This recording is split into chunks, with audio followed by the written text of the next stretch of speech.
Oi pessoal, tudo bem? Eu sou o Gustavo, esse é o canal Redes Poder no Sistema Internacional e hoje a gente vai falar sobre tanques, por que armas ofensivas e armas defensivas são importantes para a gente entender, por exemplo, conflitos como a guerra na Ucrânia. Bom, pessoal, com relação à guerra na Ucrânia, os avisos, as notícias mais recentes que a gente tem recebido, né, e acho que é importante sempre, quando a gente está falando desse conflito, né, deixar bem claro. Eu estou falando aqui no dia 27 de janeiro de 2023, então deixar bem claro o período histórico, porque esse conflito é um conflito muito maleável, que tem se alterado muito ao longo de dias e semanas, na verdade, né? Alguns vídeos mais antigos que a gente fez aqui no canal, inclusive, talvez a gente tenha que revisitar, né, rever algumas afirmações, porque a guerra é isso, né? A complexidade e a dificuldade nesse processo, justamente porque a guerra, a gente sabe como ela começa, a gente não sabe como ela termina, né? Acho que esse é um aspecto importante para a gente lembrar. Mas algumas notícias mais recentes deram conta do envio de tanques para o governo ucraniano. Seriam 16 tanques alemães, de um tipo específico, Leopard, e 31 tanques Abrams enviados a partir dos Estados Unidos. E aí a gente tem que considerar algumas coisas com relação ao envio desses tanques, tá? Em primeiro lugar, o envio desses tanques não é algo imediato, né? Inclusive porque a gente não pode esquecer, nós estamos agora em janeiro, quero sempre deixar claro esse recorte cronológico, ainda no inverno lá no continente europeu, no hemisfério norte como um todo.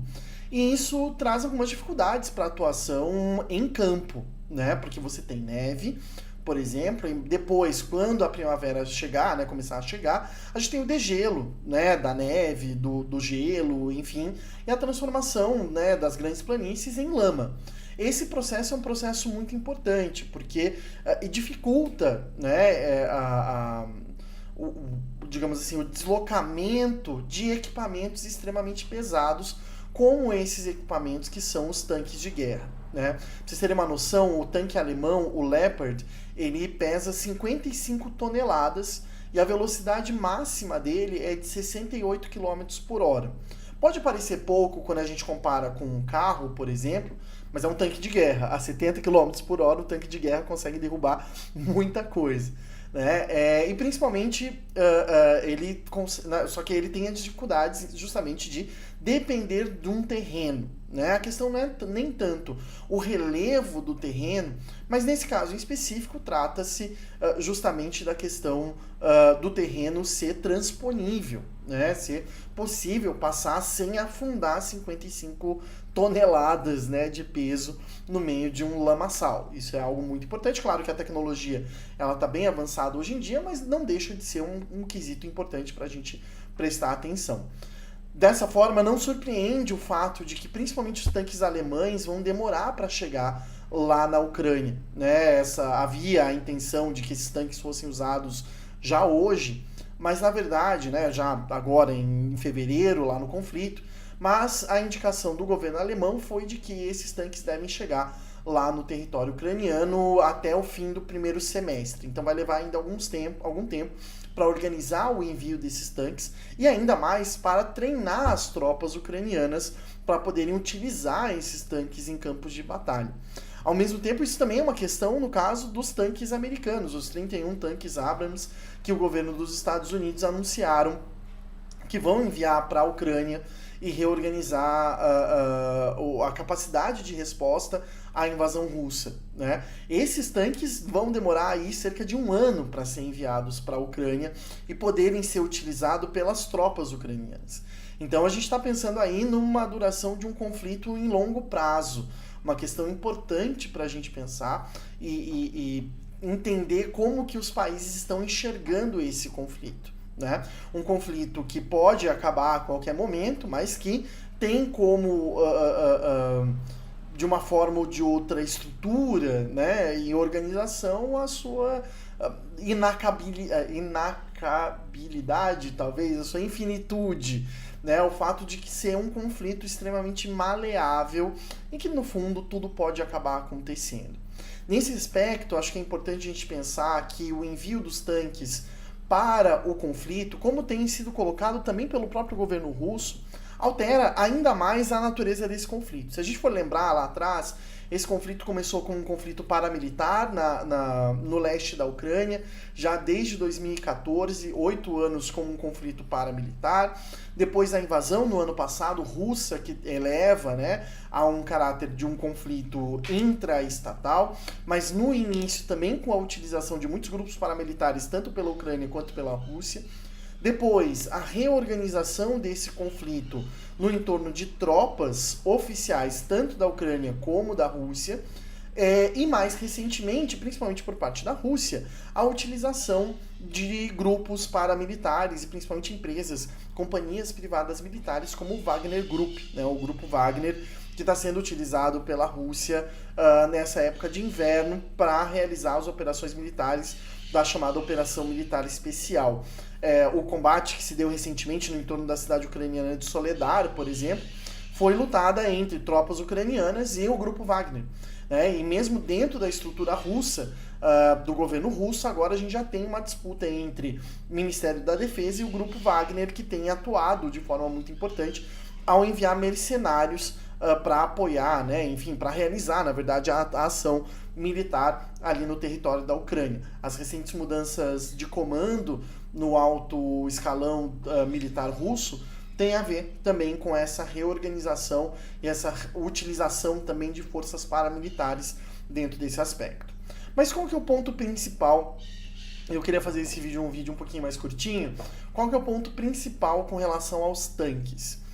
Principalmente a falta de controle feita pelos países que mandam esse tipo de equipamento, de armamento, depois da chegada desses tanques na Ucrânia. Porque qual que é o ponto principal?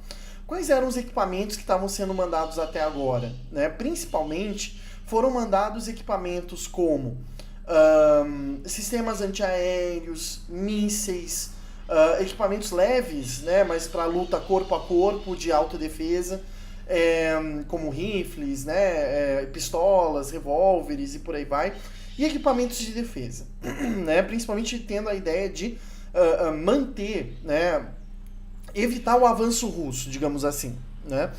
Por que os tanques eles mudam um pouco essa configuração? Porque além de ser um equipamento defensivo, ou seja, que pode ser utilizado para se defender de uma potencial invasão russa ou de uma potencial invasão de qualquer país, na verdade os tanques eles também são armamentos, também são equipamentos ofensivos, ou seja, eles também servem para o ataque. E essa é a grande questão, por isso que a Alemanha, principalmente, se colocou muito contra enviar tanques que podem ser utilizados, por exemplo, para não só invadir, evitar que a Rússia invadisse a Ucrânia, né, ou recuperar territórios invadidos pela Ucrânia, mas manter esse ataque, de repente, numa visão do governo ucraniano, de responsabilizar o governo do Putin e realizar uma invasão ao território russo, porque daí você dá a capacidade para as tropas ucranianas de fazerem essa expedição punitiva, digamos assim. E a Alemanha e os Estados Unidos deixam de ter controle sobre o uso desse tipo de equipamento. Claro que durante a guerra, né, durante qualquer conflito, a retórica ela é muito importante. Os russos têm afirmado que o envio dessas tropas, né, desses equipamentos, na verdade, dos alemães e dos americanos, vai elevar o conflito a um outro patamar, aquilo que a gente chama de escalonamento do conflito, né, vai fazer o escalonamento do conflito e, ao mesmo tempo, vai trazer algumas questões, vai implicar o governo da Alemanha e dos Estados Unidos diretamente no conflito, algo que até agora estava sendo feito de forma indireta. Mas, de uma forma ou de outra, isso também é uma retórica russa para se colocar diante dessa questão do envio desses equipamentos, né? Isso significa que a gente vai ter uma guerra mundial, como eu vi algumas pessoas falando por aí? Não necessariamente, porque depende do tipo de uso e da posição que a Alemanha e os Estados Unidos vão adotar no envio dessas tropas. Tanto que a Alemanha, principalmente, está enviando um número significativamente pequeno, 16 tanques, né? Os americanos prometeram 31, porque ela não quer ser responsabilizada sozinha.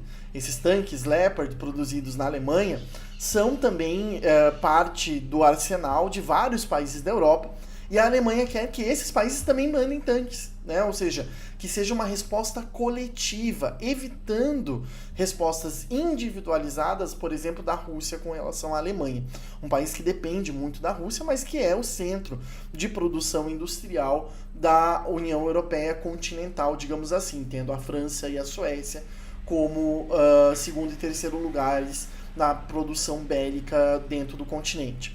Então esses aspectos são alguns importantes para a gente entender o papel que tem, de uma forma ou de outra, esses equipamentos, esses tanques ali na produção em meio ao conflito, né? Principalmente o fato de que eles podem ser utilizados, né? Uma vez dados na mão das tropas, eles podem ser utilizados, das tropas ucranianas, eles podem ser utilizados de diversas maneiras, inclusive não previstas e não intencionadas, tanto pela Alemanha quanto pelos Estados Unidos. Além do que, numa guerra, eles podem sim parar na mão dos russos e os russos fazerem engenharia reversa e tal, e descobrir a tecnologia envolvida aí na produção desses equipamentos.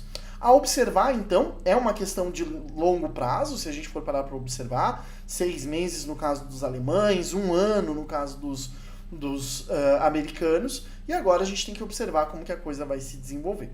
Tá bom, gente?